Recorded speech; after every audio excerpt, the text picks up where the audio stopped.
Estímulo e Daniel, muito obrigado por nos conceder esta pequena entrevista.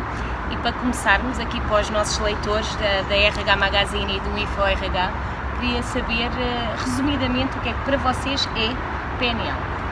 Ok, e é um prazer imenso falar com você, com cada um que está assistindo e ouvindo essa entrevista. PNL é Programação Neurolinguística. Esse termo significa a forma de nós entendermos, o porquê que pensamos da forma que pensamos, o porquê sentimos o que sentimos em situações distintas, tanto na vida pessoal quanto profissional, e porque algumas vezes temos as ações verbais e não verbais que temos em contextos diferentes. Através da PNL nós conseguimos ter essa visão e entender a forma de você ter uma produtividade maior e uma vida mais plena, tanto na vida pessoal quanto profissional. Ok, Daniel, fala-nos um bocadinho da fundação e do vosso instituto. Então, nós somos o Instituto Daut. Nós temos uma história que vem da formação acadêmica. O Estevão vem da academia e eu venho de uma formação na educação corporativa. Então, por muitos anos juntamos então essas duas funções e começamos a trabalhar no Brasil com organizações e com turmas abertas de formações e também então estamos expandindo, né, nossas formações, nossas soluções também para organizações aqui em Portugal, em outros lugares da Europa. Também temos já projetos para a África e também para a América Latina e também nos Estados Unidos. Então temos assim expandido a nossa equipe, onde a nossa missão é sempre que as pessoas estejam no centro da organização. Não podemos transformar uma organização sem pensar na transformação das pessoas e o foco centrado no indivíduo. Então esse é o nosso valor primário, as pessoas. Muito bem. Quando e como é que se deram conta da importância do coaching e da PNL nas empresas, né, no aumento da produtividade dos colaboradores? Então, Vanessa, esse é um assunto muito especial porque até o pai da administração moderna, que é o Peter Drucker, ele falou que as pessoas são contratadas pelas suas habilidades técnicas, mas geralmente são demitidas por problemas comportamentais. Então, assim, pessoas incríveis com potenciais extraordinários, algumas vezes, em algumas circunstâncias, na convivência com a equipe, não conseguia ter aquela junção, aquela conexão, e causava uma baixa produtividade nas equipes. Eu creio que alguém que está nos assistindo agora vai lembrar de alguma situação, talvez na vida profissional, e vemos isso também na vida pessoal, pessoas que são próximas a nós, algumas vezes têm reações, talentos incríveis, pessoas que você fala, poxa, essa pessoa tem tudo para fazer a diferença na nossa empresa, só que pela questão comportamental, a pessoa não consegue conectar. E é dessa forma que o coach e a PNL ajuda de uma forma plena a essa conexão entre as pessoas. Como que eu faço para integrar a equipe, para que a equipe esteja coesa, para que o alinhamento aconteça entre a visão pessoal e a visão da empresa, não é isso? Exatamente, esse alinhamento, né, de como gerenciar as emoções, as ações e os resultados, não a partir somente das pessoas, mas como fazer isso fluir numa equipe. E como o Estevão falou, as pessoas têm potenciais que elas mesmas não conhecem, que elas mesmas não conseguem acessar. E então nós trabalhamos justamente nisso, né, provocando essas interações para que esse potencial possa ser aproveitado no seu máximo potencial. E até, Vanessa, só aproveitando um detalhe, a visão do coach também foi muito aprofundada com um livro chamado Jogo Interior do Tênis, onde ele traz uma equação que é bem interessante, que é muito aplicada no sistema corporativo, que é performance é igual a potencial menos interferências. Então, a performance da equipa ou do indivíduo sempre vai ser o potencial menos as interferências. Algumas vezes a pessoa tem um potencial muito grande, mas também as interferências estão de uma forma muito ampla.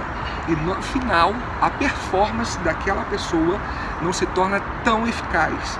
Então, quando você tem um trabalho em aumentar e a cada momento fortalecer o potencial e ao mesmo tempo diminuindo a interferência, seja uma equipa ou seja um indivíduo, você tem ao final os indicadores, a performance, todo o contexto muito melhor e mais amplo. Muito bem. E pronto, tem estado cá em Portugal e, na vossa opinião, qual é que acham que têm sido os maiores desafios, as maiores dificuldades no departamento de RH das empresas? Ou na vossa realidade no Brasil, ou até mesmo o que é que já evidenciaram cá? Eu posso até começar e a Dani completa. Eu vejo, Vanessa, e cada pessoa incrível que está nos assistindo, que a grande questão é um equilíbrio entre a parte técnica e a parte relacional. Algumas pessoas, algumas empresas têm visualizado a necessidade de ter esse equilíbrio em cada colaborador. O equilíbrio entre essa performance técnica, claro que sempre lapidando, sempre tendo uma performance especial, até porque isso é muito importante na prática, mas esse lado humano. Até algumas vezes nós ouvimos a palavra, nós queremos humanizar um pouco mais a nossa instituição, nós queremos humanizar um pouco mais os relacionamentos, se torna aquilo muito mecânico, sabe? Aquele procedimento que todos nós entramos numa chamada zona de conforto, ou seja, já temos um hábito todo dia, chegamos à empresa, fazemos isso, daqui a pouco antes do almoço eu faço isso, vou para o almoço, volto e todos fazem isso, mas não tem aquela conexão. Então, essa humanização, que é um termo até que não é nosso, mas que algumas vezes os próprios gestores falam para nós que o objetivo é isso, humanizar a equipe, isso traz uma conexão diferente. E as pessoas felizes, as pessoas que estão no ambiente de trabalho, que se sentem felizes, elas produzem de uma forma totalmente diferente. Você pode ver os estilos das empresas que estão surgindo agora, algumas empresas mais novas, como a Google e outras referências, que procuram verificar não na mente delas, não na mente do líder, mas o que faz sentido para a equipa, o que vai proporcionar para a equipa um ambiente mais feliz, mais produtivo. E quando você pensa na equipa e quando vem esse retorno dela, a felicidade traz uma produtividade maior. Perfeito. E isso se reflete nos feedbacks que nós temos das próprias organizações. Percebemos que a temática da compreensão, dos relacionamentos, da comunicação, ela está sempre presente como um desafio. E o feedback que nós temos das organizações e das equipes é sempre assim, como a linguagem aqui mudou, a forma linguística como as pessoas se falam, a forma como elas se compreendem umas às outras, como fica mais fácil lidar no dia a dia, porque afinal passamos muitas vezes mais tempo ao trabalho do que às vezes com as pessoas da família. Então, como tornar aquelas horas não coisas, estou suportando trabalhar aqui e só venho aqui. Então, essa temática da aceitação, do pertencimento, também é algo que não aparece de pronto, mas aparece como um resultado do trabalho que nós fazemos. E percebemos que isso tem feito a diferença. Muito bem.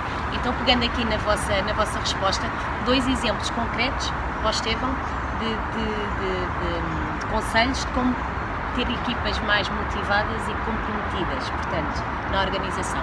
2 exemplos concretos. Okay. Duas dicas. Duas dicas. A primeira parte de um princípio que a neurociência explica através do neurônio espelho. Ou seja, a minha percepção do mundo é aquilo que eu gero e aquilo que algumas vezes eu acho que faz sentido para a minha equipa.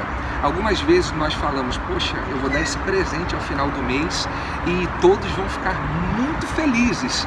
Aí vamos lá, compramos, botamos aquele laço bonito, entregamos, achamos que vai ter um estouro, daqui a pouco não acontece nada. Por quê?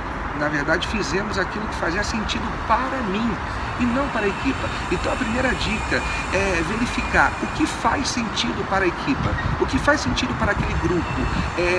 Nem sempre os grupos são da mesma forma. Vocês sabem que mesmo na empresa existem grupos com perfis específicos. Então, tudo, mesmo que seja numa comemoração, num benefício, até um local onde vai ser escolhido para ter talvez um momento de comemoração, quando você tem essa essa percepção vindo da equipa, o resultado pode se tornar muito mais significativo, ok? Então, a primeira dica é essa, não ficar percebendo na linguagem da PNL o nosso mapa, a nossa percepção, mas o mapa da equipa, aquilo que faz sentido para a equipa, ok? Então, e o segundo sou eu também ou a Dani?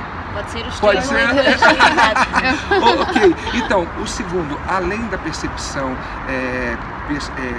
nossa e de separarmos isso, nós sermos, eu estou verificando a cada dia que as pessoas, elas estão observando cada vez mais algo que para nós é uma característica muito importante, que é a congruência, ou seja, eu fazer aquilo que eu peço para a equipa fazer e logo depois, se for necessário, eu falo que a equipa precisa fazer aquilo.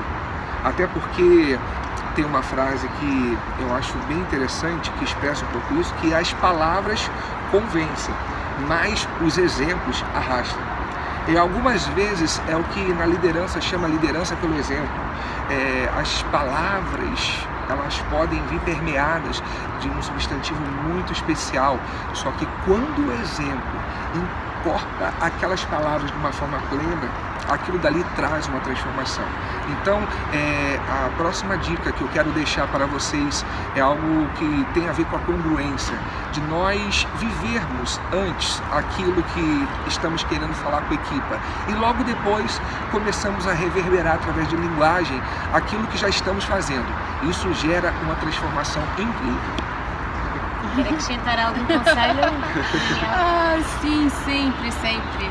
Então, Vanessa, nós nessa caminhada podemos perceber que as pessoas que trabalham com pessoas estão sempre pensando nas pessoas e muitas vezes não olham para si.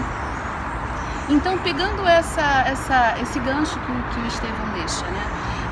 Geralmente as pessoas que trabalham com pessoas são as pessoas que mais estudam pessoas, são as pessoas que mais se aprofundam, são as pessoas que mais se dedicam e geralmente são as pessoas mais pressionadas nas organizações.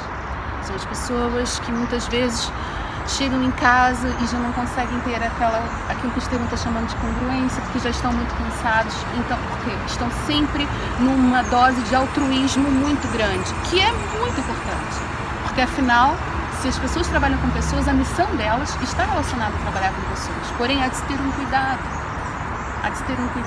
Então, por exemplo, quando o Estevão fala a questão dos mapas, né, esse caminho de autoconhecimento, de se conhecer e conhecer os seus próprios limites e conhecer aquilo que lhe dá prazer, aquilo que é uma zona de escape, algo que relaxe, sabe?